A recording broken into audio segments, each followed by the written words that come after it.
Hello friends, स्वागत है आपका अपने ही चैनल अमन प्रयास जीकेजीएस पर। तो दोस्तों, आज हम लोग इडोटेरिया के Bihar SSC practice set number 6 को देखेंगे।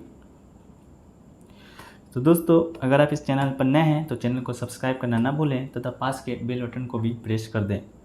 तो दोस्तों, चलिए शुरू करते हैं बिना किसी देरी के।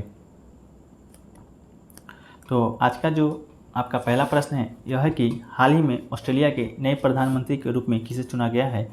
तो ये आपका चुना गया है दोस्तों एंथनी एल्बनीज़ को।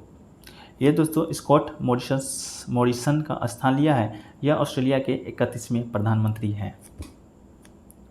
अगला प्रश्न है कि हाल ही में ईज ऑफ डूइंग बिजनेस नामक रिपोर्ट को जारी नहीं किए जाने का फैसला किया है। ये रिपोर्ट कौन सी संस्था द्वारा किया जाता था। तो दोस्तों, यह आपका किया जाता था आपका विश्व बैंक के द्वारा।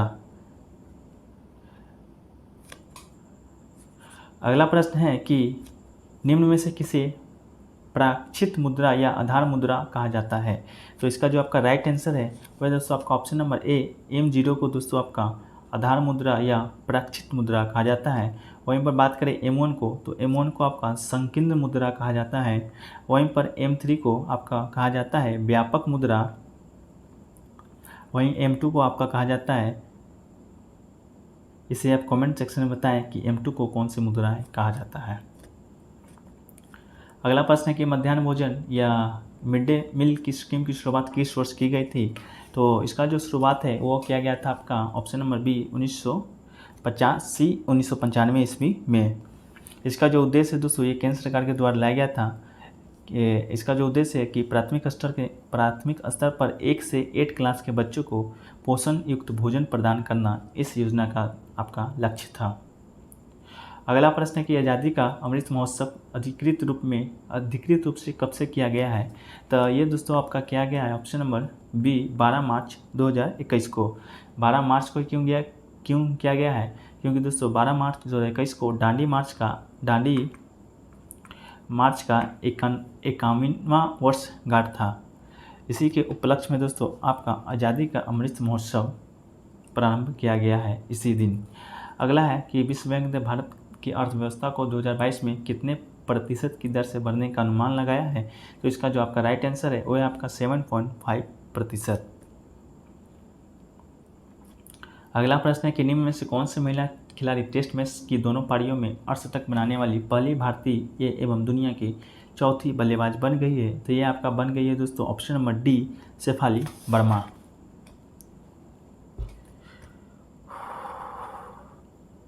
अगला प्रश्न है दोस्तों कि हाल ही में किस देश में 1098 कैरेट के दुनिया का तीसरे सबसे बड़ा डायमंड की खोज की गई है। तो ये आपका किया गया है दोस्तों ऑप्शन नंबर बी बोत्सवाना में। बोत्सवाना किस देश में पड़ता है। तो ये आपका अफ्रीका देश में पड़ता है। वहीं पर अगला प्रश्न है कि भारत का पहला कौन सा राज्य है जो कि टीबी मुक्त घोषित किया गया है। तो इसका जो आपका राइट आंसर है वो है आपका दोस्तों option number C Lakshadweep. Lakshadweep को दोस्तों आपका केंद्रीय स्वास्थ्य मंत्री जो कि डॉक्टर हर्षवर्धन है 24 मार्च 2021 को इसे टीबी मुक्त घोषित कर दिया था। अगला प्रश्न है कि निम्न में से किस राज्य ने जहां वैक्सीन अभियान की शुरुआत की है। तो इसका जो आपका राइट आंसर है वो है ऑप्शन नंबर सी दिल्ली।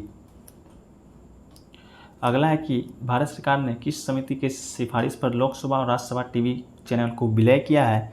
तो ये आपका option number B Surya Prakash समिति की सिफारिश पर लोकसभा और राज्यसभा टीवी चैनलों को विलय करके दोस्तों आपका संसद टीवी का नाम दिया है, संसद टीवी। अगला प्रश्न दोस्तों कि विश्व शरणार्थी दिवस वर्ल्ड रेफ्यूज डे निम्न में से किस दिन मनाया जाता है। तो ये आपका दोस्तों मनाया जाता है ऑप्शन नंबर सी 20 जून को। वहीं 21 जून को दोस्तों आपको मनाया जाता है अंतर्राष्ट्रीय योगा दिवस। अगला प्रश्न है क्वेश्चन नंबर 13 है कि निम्नलिखित में से किस अंतर्राष्ट्रीय बोस्कर एवं 1998 एशियाई खेलों के स्वर्ण पदक विजेता का निधन हो गया है। तो ये आपका ऑप्शन है ऑप्शन नंबर बी डिको सिंह।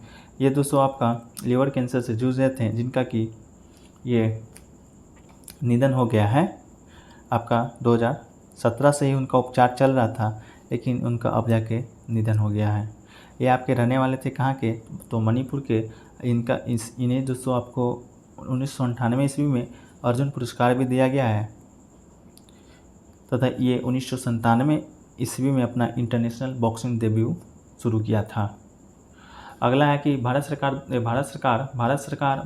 नहीं, भारत और बांग्लादेश के मध्य स्थित मैत्री सेतु का निर्माण किस नदी पर किया गया है, तो इसका जो आपका ऑप्शन है, ऑप्शन नंबर डी, फैनी नदी पर किया गया है। इसका जो लंबाई है वो है दोस्तों आपका 1.9 किलोमीटर। इससे जो जोड़ा जाएगा दोस्तों, इससे त्रिपुरा से बांग्लादेश को जोड़ा जाएगा। अगला है कि किस समूह के पौधे को आमतौर पर शैवाल कहा जाता है, तो इसका जो आपका राइट आंसर है वो थैलेफाइटा समूह के पौधे को आमतौर पर दोस्तों शैवाल कहा जाता है। अगला प्रश्न है कि मानव पाचन तंत्र में डैश से पित्त रस का स्राव होता है, तो इसका जो आपका राइट आंसर है आपका ऑप्शन नंबर डी, यकृत राइट आंसर है। अगला प्रश्न है कि निम्नलिखित में से कौन सा मानव में पुरुष प्रजनन प्रणाली का हिस्सा नहीं है, तो इसका जो आपका राइट आंसर है वो ऑप्शन नंबर डी, अंडाशय नहीं है। अगला है कि एक व्यक्ति तंत्रिका कोशिका डैश तक लंबी हो सकती है, तो इसका जो राइट आंसर है वो है आपका ऑप्शन नंबर सी, 100 सेंटीमीटर तक। अगला प्रश्न है दोस्तों कि निम्न में से किसे मास्टर ग्रंथि के रूप में जाना जाता है, तो ये आपका जाना जाता है ऑप्शन नंबर ए, पीयूष ग्रंथि। पीयूष ग्रंथि का जो भार होता है वो दोस्तों आपका होता है 0.6 ग्राम इसका भार होता है। इसे मास्टर ग्रंथि के नाम से भी जाना जाता है, पीयूष ग्रंथि को, इसे आप याद रखेंगे। अगला है कि रुधिर में किसकी मात्रा अधिक होने पर मधुमेह कहा जाता है, तो इसका जो राइट आंसर है वो आपका ऑप्शन नंबर सी, ग्लूकोज की अगर मात्रा बढ़ जाता है तो मधुमेह का रूप ले लेता है। अगला प्रश्न है कि अर्ध सूत्री विभाजन की खोज सर्वप्रथम किसने किया था, तो इसका जो खोज है वो आपका वीज़मैन ने दोस्तों किया था। अगला प्रश्न है कि एफ्ला नामक विष निम्न में से किससे बनती है, तो ये बनती है आपका दोस्तों ऑप्शन नंबर सी, कवक से। अगला है कि निम्न में से किस हार्मोन को दूधजनक हार्मोन कहते हैं, तो इसका जो राइट आंसर है ऑप्शन नंबर बी, LTH को लैक्टोजेनिक हार्मोन भी कहते हैं, दूधजनक हार्मोन, इसका जो फुल फॉर्म होता है लैक्टोजेनिक हार्मोन होता है। अगला है कि श्वसन के संबंध में कौन सा कथन सत्य है, तो इसका जो आपका राइट आंसर है ऑप्शन नंबर ए, 1 और 2 है, जो कि बिल्कुल सत्य है। श्वसन एक अपचयी क्रिया है, कैटाबोलिक प्रोसेस है, ये बिल्कुल सही है। एक है श्वसन का नियंत्रण मस्तिष्क के मेडुला ऑब्लोंगेटास के भाग से किया जाता है, ये भी आपका सही है। श्वसन एक उपापचयी प्रक्रिया मेटाबॉलिज्म प्रोसेस है, ये आपका बिल्कुल गलत है क्योंकि ये कैटाबॉलिज्म प्रोसेस है। अगला है कि स्थिर या गतिज अवस्था में परिवर्तन का प्रतिरोध करने की एक वस्तु की प्रवृत्ति डैश होता है, डैश कहा जाता है, तो इसे कहा जाता है आपका दोस्तों ऑप्शन नंबर ए, जड़त्व कहा जाता है। न्यूटन का जो प्रथम नियम है वो जड़त्व का नियम भी कहा जाता है, और न्यूटन के प्रथम नियम से दोस्तों बल की परिभाषा प्राप्त होती है। अगला है दोस्तों एक पिकोमीटर बराबर क्या होता है, तो इसका जो राइट आंसर है आपका ऑप्शन नंबर बी, 10 के पावर -12 मीटर को दोस्तों पिकोमीटर भी कहा जाता है। वहीं पर बात करें 10 के पावर -15 मीटर को, तो इसे पेटामीटर कहा जाता है। वहीं पर दोस्तों 10 के पावर 12 मीटर को, तो ये आपको टेरामीटर भी कहा जाता है। अगला है कि गैल्वेनोमीटर एक प्रयुक्त होता है, तो इसका जो राइट आंसर है आपका ऑप्शन नंबर सी, विद्युत धारा की दिशा ज्ञात करने में गैल्वेनोमीटर का दोस्तों प्रयोग किया जाता है।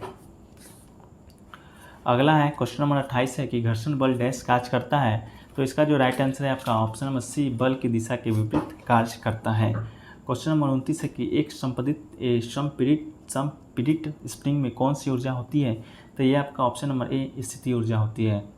अगला प्रश्न है कि एक गेंद को 20 मीटर पर सेकेंड के वेग के साथ ऊर्ध्वाधर फेंका जाता है, तो 3 सेकेंड बाद इसका विस्थापन का मान डैश होगा, तो इसका जो राइट आंसर है आपका ऑप्शन नंबर ए, 15 मीटर होगा। अगला है कि निम्नलिखित में से कौन सा घटक है कि एक चालक के प्रतिरोध को प्रभावित नहीं करता है, तो इसका जो राइट आंसर है आपका ऑप्शन नंबर बी, दबाव।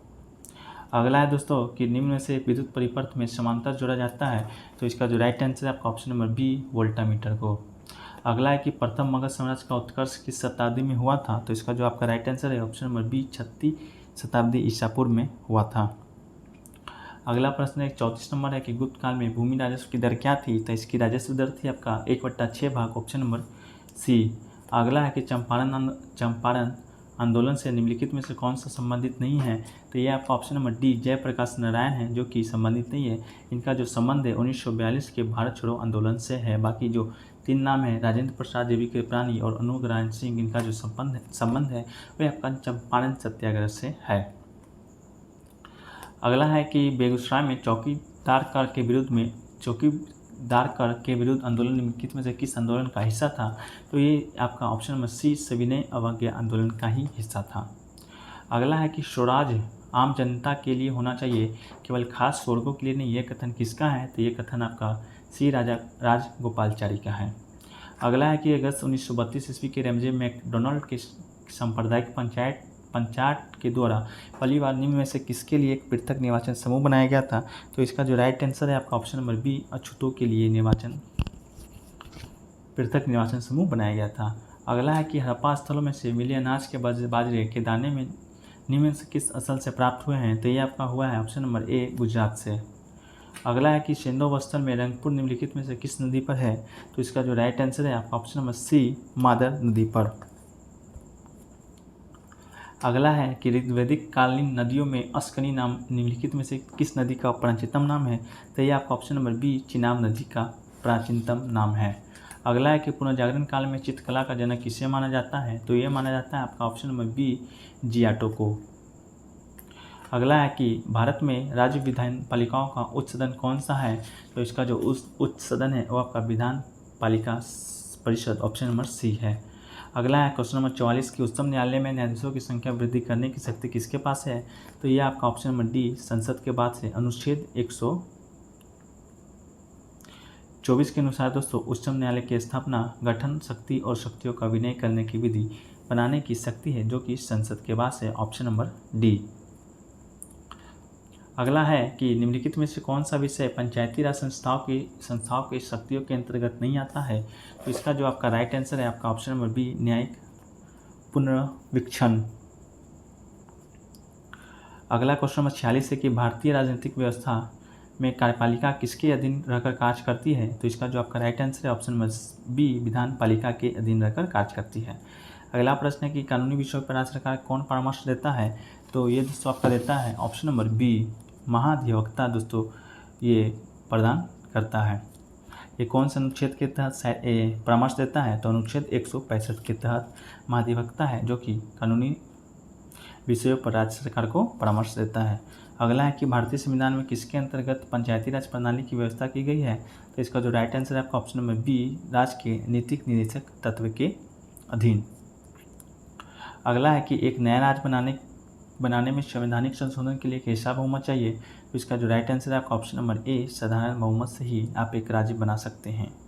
अगला है कि भारत में ब्लॉक स्तर पर बनी पंचायत समिति केवल है? तो इसका जो राइट आंसर है आपका ऑप्शन नंबर सी समन्वय और पर्यवेक्षी प्राधिकारी। अगला है कि निम्नलिखित में से कौन सा अफ्रीका महाद्वीप का सबसे ऊंचा शिखर है? तो इसका जो राइट आंसर है आपका option number D mount Kilimanjaro. अगला है कि निम्नलिखित में से कौन सा बाल्कन राज्यों में शामिल नहीं है? तो इसका जो राइट आंसर है आपका ऑप्शन नंबर ए इटली है, जो कि बाल्कन राज्य में शामिल नहीं है। अगला है कि जब द्रविड मैग्मा ठंडा होकर ठोस हो जाता है तो इस प्रकार बने सेल को क्या कहा जाता है? तो इस प्रकार के बने सेल को दोस्तों आपका आग्नेय सेल कहा जाता है। अगला को 34 नंबर है कि वृहद ज्वार आने की सही स्थिति क्या है? तो इसका जो राइट आंसर है आपका ऑप्शन नंबर बी जब सूर्य जो चंद्रमा तथा पृथ्वी एक सिर में होते हैं तो उसको वृहद ज्वार आने की स्थिति कहा जा सकता है। अगला है क्वेश्चन नंबर 55 है कि निम्नलिखित में मौसम से संबंधित सभी घटनाओं जैसे वर्षा, कोहरा और ओला वर्षण वायुमंडल की किस परत में होती है? तो ये आपका राइट आंसर है ऑप्शन नंबर ए क्षोभ मंडल। अगला है कि प्रेरी जो घास का मैदान है कहाँ पर अवस्थित है? तो इसका जो राइट आंसर है आपका ऑप्शन नंबर डी उत्तरी अमेरिका के शीतोष्ण घास स्थल। अगला है कि भारत में मुद्रा का सबसे व्यापक और सर्वाधिक प्रकार कौन सा है? तो इसका जो आपका राइट आंसर है मृदा का। तो जो राइट आंसर है आपका ऑप्शन नंबर डी जलोढ़ मिट्टी का। अगला है कि हिमालय पर्वत श्रृंखला की कौन सी दो श्रेणियों के बीच सिंधु नदी अपवाहित होती है? तो इसका जो राइट आंसर है आपका ऑप्शन नंबर बी लद्दाख और जास्कर। अगला है कि पित्तल जिसकी मौजूदगी में निरंतर रहने से वायु में रंगीन हो जाता है। तो इसका जो आपका राइट आंसर है वो है आपका option number A hydrogen sulphide. अगला प्रश्न है दोस्तों कि निम्नलिखित में से किसे पिक्रिक अम्ल भी कहा जाता है? तो इसका जो आपका राइट आंसर है वो है आपका ऑप्शन नंबर बी ट्राइनाइट्रोफिनोल। अगला है कि धूप चश्मे के लेंस में किस कांच का प्रयोग किया जाता है, तो ये आपका किया जाता है ऑप्शन नंबर डी, कुकरस कांच का। अगला है कि गैसीय तत्व में सबसे भारी कौन है, तो इसका जो आपका राइट आंसर है ऑप्शन नंबर बी, रेडोन जो है कि सबसे भारी है। क्वेश्चन नंबर 63 है कि अल्कोहल से इत्र बनाने की विधि में उत्प्रेरक के रूप में निम्न में से किसका प्रयोग किया जाता है, तो इसका जो राइट आंसर है आपका ऑप्शन नंबर बी, गर्म एल्यूमिना का। अगला क्वेश्चन नंबर 64 है कि धुआं निम्नलिखित में से किस प्रकार के विलयन का उदाहरण है, तो ये आपका राइट आंसर है ऑप्शन नंबर ए, गैसों में ठोस का। अगला है कि निम्नलिखित में से ऑक्सीकारक तथा अवकारक दोनों जैसा आचरण करने वाला पदार्थ नहीं है, तो इसका जो राइट आंसर है आपका ऑप्शन नंबर बी, HNO3। अगला है कि अंतर्राष्ट्रीय दूरसंचार संघ का मुख्यालय कहाँ पर है, तो इसका जो आपका राइट आंसर है वह है आपका ऑप्शन नंबर डी, जिनेवा में। इसके बाद है दोस्तों कि संयुक्त राष्ट्र संघ के सचिवालय के महासचिव की नियुक्ति कितने वर्षों की जाती है, तो इसका जो नियुक्ति है वो आपका 5 वर्षों के लिए की जाती है। आपका अगला है कि ओपेरा हाउस किस देश का राष्ट्रीय स्मारक है, तो ये आपका स्मारक है ऑप्शन नंबर सी, ऑस्ट्रेलिया का। अगला है कि विश्व रक्तदान दिवस कब मनाया जाता है, तो ये आपका मनाया जाता है ऑप्शन नंबर ए, 14 जून को। अगला है कि निम्नलिखित में से कौन सा सितार वाद्य यंत्र वादक से संबंधित है, तो इसका जो राइट आंसर है आपका option number A, Pandit Ravishankar. Zakir Hussain की बात करें तो ये दोस्तों आपका तबला वादक से संबंधित है। वहीं पर हरिप्रसाद चौरसिया का जो संबंध है वह आपका बांसुरी वादक है, और जो अजमल अली खां है उनका संबंध सरोद से है। अगला है कि किस प्रकार वन प्रदेश को विश्व का फलोद्यान कहा जाता है, तो इसका जो राइट आंसर है आपका ऑप्शन नंबर ए, डी, भूमध्यसागरीय वन को। अगला है कि आर्किडी और ब्रोमीलाइड जैसी परजीवी पौधे के किस प्रकार के वन में उगते हैं, तो इसका जो राइट आंसर है आपका option number A, Varsha one. अगला है कि जब वनस्पति जो मनुष्य की सहायता के बिना अपने आप पैदा होती है, लंबे समय तक बिना किसी मानवीय हस्तक्षेप के उगती है, किस प्रकार के वनस्पति को क्या कहा जाता है, तो इसे कहा जाता है आपका ऑप्शन नंबर सी, अक्षत वनस्पति। अगला है कि सूर सरोवर पक्षी विहार कहाँ है, तो इसका जो राइट आंसर है आपका ऑप्शन नंबर ए, आगरा में। अगला है कि क्वेश्चन 75 है कि इंदिरा गांधी अभयारण्य किस राज्य में है, तो ये आपका दोस्तों ऑप्शन नंबर डी, तमिलनाडु में है।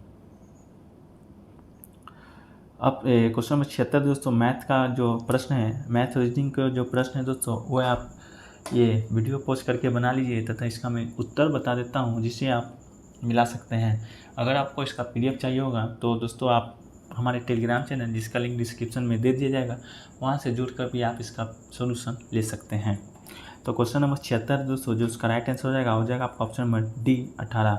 क्वेश्चन नंबर 77 का जो राइट आंसर हो जाएगा वो आपका हो जाएगा option number B, 9। Question number जो 78 है दोस्तों उसका जो राइट आंसर हो जाएगा आपका ऑप्शन नंबर ए, 36 और 24। अगला क्वेश्चन नंबर 79 है, तो इसका जो राइट आंसर हो जाएगा आपका ऑप्शन नंबर सी, 1.1/2। अगला क्वेश्चन नंबर 80 है दोस्तों, तो इसका जो राइट आंसर हो जाएगा आपका ऑप्शन नंबर ए, 16 वर्ष। क्वेश्चन नंबर 81 है, तो 81 का जो राइट आंसर आपका होगा वो होगा आपका ऑप्शन नंबर सी, 3000 रुपये। क्वेश्चन नंबर 82 है, तो 82 का जो आपका राइट आंसर हो जाएगा वो हो जाएगा आपका option number A, 10 gram. Question number 83 है, तो 83 का जो राइट आंसर आपका हो जाएगा दोस्तों वो हो जाएगा आपका ऑप्शन नंबर सी, 15। अगला है दोस्तों क्वेश्चन नंबर 84 है, तो इसका जो राइट आंसर आपका हो जाएगा ऑप्शन नंबर डी, 32%। अगला है दोस्तों क्वेश्चन नंबर 85 है, तो इसका जो राइट आंसर आपका हो जाएगा आपका ऑप्शन नंबर बी, 80।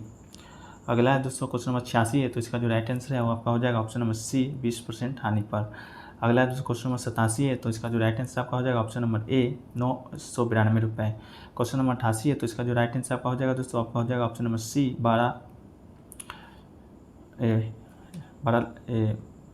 1,20,000 रुपये। अगला पास क्वेश्चन नंबर 89 है दोस्तों, तो इसका जो आपका राइट आंसर हो जाएगा वो हो जाएगा आपका ऑप्शन नंबर ए, 120 दिन। अगला प्रश्न 190 नंबर क्वेश्चन है, तो इसका जो राइट आंसर आपका हो जाएगा दोस्तों हो जाएगा आपका ऑप्शन नंबर ए, 30 दिन। क्वेश्चन नंबर 91 दोस्तों, तो इसका जो राइट आंसर आपका हो जाएगा आपका ऑप्शन नंबर ए, 1.5 kg। अगला प्रश्न दोस्तों क्वेश्चन नंबर 92 है, तो इसका जो राइट आंसर आपका हो जाएगा आपका दोस्तों ऑप्शन नंबर डी, 60 किलोमीटर। अगला प्रश्न दोस्तों क्वेश्चन नंबर 93 है, तो इसका जो राइट आंसर आपका हो जाएगा दोस्तों हो जाएगा आपका ऑप्शन नंबर बी, 176। अगला है क्वेश्चन नंबर 94 दोस्तों, तो इसका जो राइट आंसर आपका हो जाएगा ऑप्शन नंबर सी, 18 मीटर।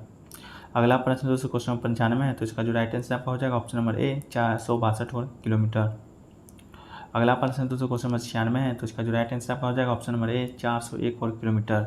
अगला जो क्वेश्चन नंबर 97 है, तो इसका जो राइट आंसर आपका हो जाएगा वो हो जाएगा दोस्तों आपका option number C. Question number 98 है दोस्तों, तो इसका जो राइट आंसर आपका हो जाएगा वो हो जाएगा दोस्तों आपका ऑप्शन नंबर सी 105 डिग्री। शायद दोस्तों क्वेश्चन नंबर 95 है जो कि छूट गया था, तो दोस्तों क्वेश्चन नंबर 95 का जो राइट आंसर आपका हो जाएगा वो हो जाएगा आपका दोस्तों ऑप्शन नंबर ए 462 वर्ग सेंटीमीटर। क्वेश्चन नंबर 99 है दोस्तों, तो इसका जो राइट आंसर आपका हो जाएगा ऑप्शन नंबर डी हो जाएगा गुरुत्वाकर्षण केंद्र। अगला क्वेश्चन नंबर 100 है, तो इसका जो राइट आंसर आपका हो जाएगा option number C 3। Question number एक है दोस्तों, तो इसका जो राइट आंसर आपका हो जाएगा ऑप्शन नंबर सी 3। अगला पर 102 नंबर क्वेश्चन है, तो इसका जो राइट आंसर आपका होगा दोस्तों हो जाएगा ऑप्शन नंबर बी। अगला प्रश्न दोस्तों 103 नंबर क्वेश्चन है, तो इसका जो राइट आंसर आपका हो जाएगा दोस्तों आपका ऑप्शन नंबर ए। अगला प्रश्न दोस्तों क्वेश्चन 104 नंबर है, तो इसका जो राइट आंसर होगा वो होगा आपका option number D. Question number 105 है दोस्तों, तो इसका जो राइट आंसर आपका हो जाएगा आपका option number A. Question number 106 है दोस्तों, तो इसका जो आपका राइट आंसर होगा वो हो जाएगा आपका option number B. Question number 107 है, तो इसको 7 का जो राइट आंसर होगा दोस्तों आपका हो जाएगा ऑप्शन नंबर सी। 108 का जो दोस्तों आपका राइट आंसर होगा वो हो जाएगा आपका ऑप्शन नंबर बी। 109 का जो राइट आंसर होगा दोस्तों आपका 109 का जो राइट आंसर हो जाएगा ऑप्शन नंबर सी 3। अगला दोस्तों 110 नंबर क्वेश्चन है, तो इसका जो आपका राइट आंसर हो जाएगा आपका ऑप्शन नंबर डी। 111 का जो राइट आंसर हो जाएगा दोस्तों आपका हो जाएगा ऑप्शन नंबर सी। 112 का जो राइट आंसर आपका दोस्तों हो जाएगा वो हो जाएगा आपका ऑप्शन नंबर ए। 113 का जो राइट आंसर होगा दोस्तों आपका हो जाएगा ऑप्शन नंबर डी CRUM। 114 का जो राइट आंसर है दोस्तों आपका हो जाएगा वो हो जाएगा आपका ऑप्शन नंबर डी। 115 का जो राइट आंसर होगा दोस्तों वो हो जाएगा आपका ऑप्शन नंबर डी। 116 का जो राइट आंसर होगा दोस्तों वो आपका हो जाएगा ऑप्शन नंबर बी। 117 का जो राइट आंसर होगा वो आपका हो जाएगा ऑप्शन नंबर सी। 118 का जो राइट आंसर होगा दोस्तों वो हो जाएगा आपका ऑप्शन नंबर बी। 119 का जो राइट आंसर होगा दोस्तों आपका हो जाएगा ऑप्शन नंबर ए। 120 का जो राइट आंसर होगा दोस्तों वो हो जाएगा आपका ऑप्शन नंबर ए। 121 का जो राइट आंसर होगा दोस्तों वो हो जाएगा आपका ऑप्शन नंबर सी। 122 का जो राइट आंसर होगा दोस्तों वो हो जाएगा आपका ऑप्शन नंबर डी। 123 का जो राइट आंसर होगा दोस्तों वो हो जाएगा आपका ऑप्शन नंबर सी। 124 का जो राइट आंसर है दोस्तों वो हो जाएगा आपका ऑप्शन नंबर ए। 125 का जो राइट आंसर है दोस्तों वो हो जाएगा आपका ऑप्शन नंबर डी। 126 का जो राइट आंसर होगा दोस्तों वो हो जाएगा आपका ऑप्शन नंबर डी। 127 का जो राइट आंसर होगा दोस्तों आपका हो जाएगा ऑप्शन नंबर सी। 128 का जो राइट आंसर है दोस्तों वो हो जाएगा आपका ऑप्शन नंबर सी। 129 का जो राइट आंसर होगा वो हो जाएगा आपका ऑप्शन नंबर ए। 130 का जो राइट आंसर है दोस्तों वो हो जाएगा आपका ऑप्शन नंबर बी। 31 का जो दोस्तों उसका राइट आंसर हो जाएगा आपका ऑप्शन नंबर ए। 132 का जो सही आंसर हो जाएगा ऑप्शन नंबर सी। 133 का जो सही आंसर होगा आपका हो जाएगा ऑप्शन नंबर ए। और 134 का जो राइट आंसर होगा दोस्तों वो हो जाएगा आपका ऑप्शन नंबर सी। 135 का जो राइट आंसर हो जाएगा दोस्तों वो हो जाएगा आपका ऑप्शन नंबर डी। 136 का जो दोस्तों राइट आंसर होगा आपका हो जाएगा ऑप्शन नंबर डी। 137 का जो राइट आंसर हो जाएगा हो जाएगा आपका ऑप्शन नंबर ए। 138 का जो राइट आंसर है दोस्तों वो हो जाएगा आपका ऑप्शन नंबर बी। 139 का जो राइट आंसर है वो हो जाएगा दोस्तों आपका ऑप्शन नंबर बी। 140 का जो दोस्तों उसका जो राइट आंसर हो जाएगा आपका ऑप्शन नंबर सी। 141 का जो राइट आंसर है वो हो जाएगा दोस्तों आपका ऑप्शन नंबर बी। 142 का जो राइट आंसर है दोस्तों वो हो जाएगा आपका ऑप्शन नंबर बी। 143 का जो राइट आंसर है वो दोस्तों आपका हो जाएगा ऑप्शन नंबर बी। 144 का जो राइट आंसर है दोस्तों वो हो जाएगा आपका ऑप्शन नंबर डी। 145 का जो दोस्तों राइट आंसर है वो हो जाएगा आपका ऑप्शन नंबर ए। 146 का दोस्तों जो राइट आंसर हो जाएगा आपका हो जाएगा ऑप्शन नंबर ए। 147 का जो दोस्तों राइट आंसर होगा आपका ऑप्शन नंबर सी। 148 का जो दोस्तों राइट आंसर होगा आपका हो जाएगा ऑप्शन नंबर ए। 149 का जो राइट आंसर होगा आपका हो जाएगा ऑप्शन नंबर ए। और 150 का जो राइट आंसर हो जाएगा दोस्तों आपका ऑप्शन नंबर बी। तो दोस्तों यह रहा आपका Bihar SSC practice set number 6 एडुटेरिया का। दोस्तों कैसा लगा हमारा यह प्रयास? अगर अच्छा लगा हो तो दोस्तों वीडियो को लाइक कीजिए तथा दोस्तों में शेयर कीजिए, तथा अगर इस चैनल पर आप नए हैं तो चैनल को सब्सक्राइब कर लीजिए तथा पास के बेल बटन को दोस्तों प्रेस करना ना भूलें। तो मिलते हैं नेक्स्ट वीडियो में, जब तक के लिए जय हिंद।